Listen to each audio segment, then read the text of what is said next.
اعوذ باللہ من الشیطان الرجیم بسم اللہ الرحمن الرحیم امن خلق السماوات والارض وانزل لكم من السماء ماء فانبتنا به حدائق ذات بہجة ما كان لكم ان تنبتوا شجرها أإله مع الله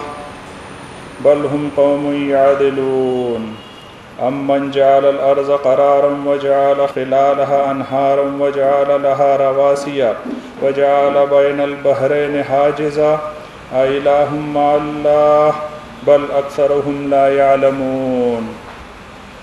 امن يجيب المضطر اذا دعاه ويكشف السوء ويجعلكم خلفاء الارض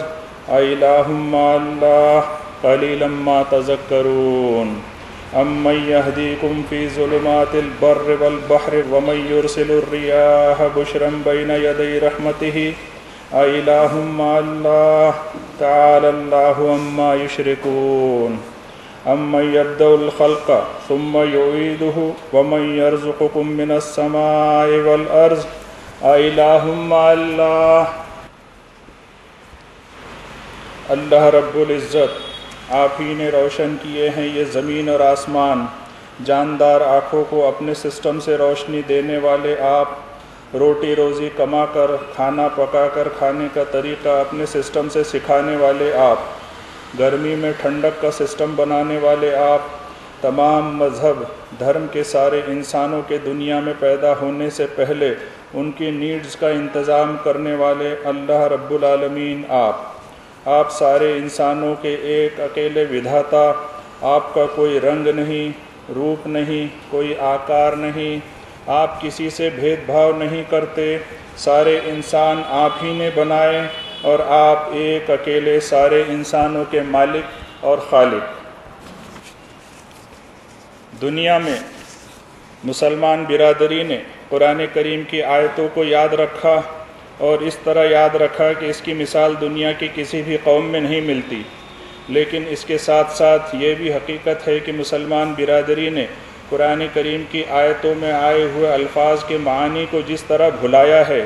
اس کی مثال بھی شاید کہیں اور مل سکے۔ صف اول کی محنت اور ان کی دنیا سے واپسی کے بعد قرآن کریم کی اوریجنلٹی کو انسان نے دھیرے دھیرے خود کی نگاہوں سے اور عمل سے اوجھل کرنا شروع کیا، آؤٹ آف قرآن کے افسانوں کے اندر دبانا شروع کیا، آؤٹ آف قرآن سسٹم کو مذہب بناتا گیا، اور جو اللہ العلیم رب کا دین سسٹم حضرت محمد صاحب صلی اللہ علیہ وسلم کے ذریعے ملا، اسے کھو چکا یا کھوتا چلا گیا۔ اس کا نتیجہ یہ ہوا کہ دنیا کہاں سے کہاں پہنچ گئی اور ہم ایک پاسٹ ماضی پرست کی قوم بن کر زندگی کی دوڑ میں صدیوں پیچھے رہ گئے۔ قرآن کریم ہر انسان اور ہر مذہب پرست کے سامنے دین کی ساری حقیقتیں رکھتا ہے۔ اللہ علیم الحکیم رب کا ہم سب پر احسان ہے کہ حضرت محمد صاحب صلی اللہ علیہ وسلم کے ذریعے قرآن کریم ہم سب پڑھنے والوں تک پہنچایا۔ قرآن کریم ہر پڑھنے والے کو اس کی ویلیو بتا کر آسمان کی بلندیوں کو پہنچا دیتا ہے۔ آدم کی بہت ساری اولاد یہ سمجھتی ہے کہ مرنے کے بعد مٹی کا ڈھیر بن جائے گا، لیکن قرآن کریم ہر سمجھ کر پڑھنے والے کے سامنے ایسی زندگی پیش کرتا ہے کہ موت اس کے نزدیک ایک کالی رات کے بدلے روشن سویرا ہو جاتی ہے۔ قرآن کریم انسان کو زندگی کے بارے میں یہ تصور دیتا ہے، اور جسے یہ تصور ہو جائے تو اس کے اندر اپنی ذمہ داریوں کا احساس بھی جاگ جاتا ہے، اور یہی وہ احساس ہے جس کی وجہ سے دنیا میں عدل و انصاف یعنی جسٹس قائم رہ سکتا ہے۔ اوریجنل قرآن کریم کے احکامات پر عمل کرتے کرتے دھیرے دھیرے چپکے چپکے انسان خود کے دلوں کی لہریں بدلنے لگتا ہے، انہی انسانوں کی جو خود کو خود کی مرضی سے بدلنا چاہیں۔ ہم سب کو پوری دنیا کی سوچ بدلنے کی بجائے خود کی سوچ اور عمل بدلنے کی ضرورت ہے، سیلف کریکشن کی ضرورت ہے، کیونکہ قرآن کریم انسان کی سوچ پر اثر کرتے ہوئے دلوں کو بدلنے کی تاثیر رکھتا ہے۔ ایک اور بات کا خاص خیال رکھنا ہے ہمیں کہ حضرت محمد صاحب صلی اللہ علیہ وسلم ہمارے نہیں، اللہ رب العالمین کے بنائے ہوئے نبی ہیں۔ حضرت محمد صاحب صلی اللہ علیہ وسلم اللہ مالک یوم الدین سے اپنے سگے چچا کو نہیں بچا سکیں گے تو ہمیں یہ طے کرنا ہوگا کہ ہمیں جہنم کی سزا سے بچنے کے لیے کون سا پیکیج لینا چاہیے۔ دین کے نام سے انسانوں کے بنائے ہوئے افسانے یا اوریجنل قرآن کریم کی تمام آیتیں جو کہ حضرت محمد صاحب صلی اللہ علیہ وسلم کی زبان مبارک سے ہوتے ہوئے اللہ علیم الحکیم رب کے مبارک الفاظ ہم سب پڑھنے والوں تک پہنچے ہیں، جس میں حضرت نوح علیہ السلام کا بیٹا جنہوں نے انسانوں کے رب کی بات نہیں مانی تو ان کے سامنے ہی ڈوب گیا، حضرت ابراہیم علیہ السلام کے فادر جنہوں نے اللہ العلیم رب کا انکار کیا تو حضرت ابراہیم علیہ السلام ان کے ہی کہنے پر ان سے دور چلے گئے، حضرت لوط علیہ السلام کی وائف نے اللہ رب العالمین کے سسٹم کو نہیں مانی تو پیچھے رہ جانے والوں میں رہی۔ ہم سب نے قرآن کریم کی آیتوں سے ایک احساس کرنا چاہیے کہ دوزخ میں جانے والا ہر انسان اپنا ایندھن خود اپنے گناہوں کی شکل میں ساتھ لے کر جائے گا۔ جو ہم اللہ رب العالمین کی، اللہ رب العزت کی نافرمانیاں کرتے ہوئے اپنے اکاؤنٹ کو دوزخ کے ایندھن سے بھر رہے ہیں، ہم سب خود کی سزا کا ایندھن خود ہی حمال کے جیسا ڈھوئے جا رہے ہیں۔ اسی سزا میں ہمیں ہمیشہ رہنا ہوگا۔ میں اور آپ یعنی آنریبل فیمیل اینڈ میل ابھی اس وقت خود اپنے ہی آپ کو دیکھے تو ہم لوگ اپنے ہی آپ میں نیگیٹو مائنڈ سیٹ کو پائیں گے۔ ہم سب کے اندر کتنا غصہ بھرا ہوا ہے، بات بات پر اللہ رب الناس کے بنائے ہوئے انسانوں پر بھڑک جاتے ہیں، لگتا ہے جیسے منہ سے انگارے برس رہے ہوں، کسی بھی بات کو بنا سمجھے اپنے اوپینین دینے لگتے ہیں، صحیح بات کا انکار کرنے والے ہم انسان گندی گندی گالیاں دیتے ہوئے الفاظ کے خنجر کسی بھی انسان کے سینے میں اتار دیتے ہیں، انسان کی عزت کے ساتھ ساتھ اس کے ایموشن کے ساتھ اس کا خون بھی بہا دیتے ہیں۔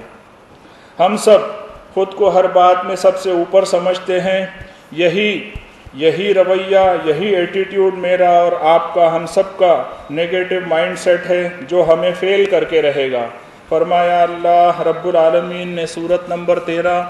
آیت نمبر 17 کے حصے میں كَذَلِكَ يَضْرِبُ اللَّهُ الْحَقَّ وَالْبَاطِلَ فَأَمَّا الزَّبَدُ فَيَذْهَبُ جُفَاءً وَأَمَّا مَا يَنفَعُ النَّاسَ فَيَمْكُثُ فِي الْأَرْضِ۔ اسی طرح اللہ رب العالمین مثال بیان فرما رہے ہیں نیگیٹو مائنڈ سیٹ اور پازیٹیو مائنڈ سیٹ والے لوگوں کی۔ نیگیٹو مائنڈ سیٹ والے لوگ جو انسانوں کے لیے پریشانی کا سبب بنتے ہیں وہ جیسے کہ پانی کے سیلاب کے اوپر سوکھے کچرے کی جھاگ کی طرح ہوتے ہیں جو کہ کچھ دیر بعد اللہ رب العالمین کے سسٹم سے اڑا دیا جاتا ہے یا ہٹا دیا جاتا ہے۔ اور پازیٹیو مائنڈ سیٹ والے لوگ جو انسانیت کے لیے فائدہ مند ہوتے ہیں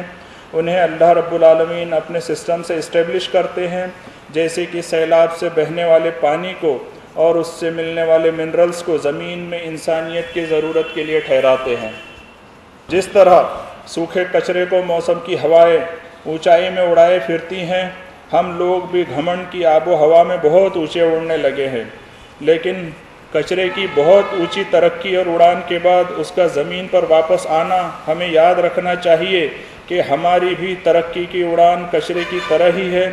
جو زمین کی مٹی میں ختم ہونی ہے۔ ہم سب کو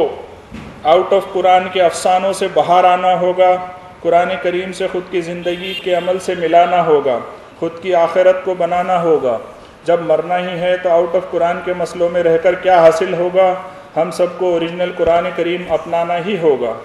اس حقیقی پیغام کے باوجود ہم خود کو روکے رکھیں گے تو کہیں ہم سب بھی آؤٹ آف قرآن مسئلوں کی پابندیوں میں قرآن کریم کے مفہوم کو چھپانے کے مجرم تو نہیں بن رہے۔ فرمایا اللہ رب العالمین نے سورت نمبر 5 آیت نمبر 15 میں یا اہل الکتاب قد جاءکم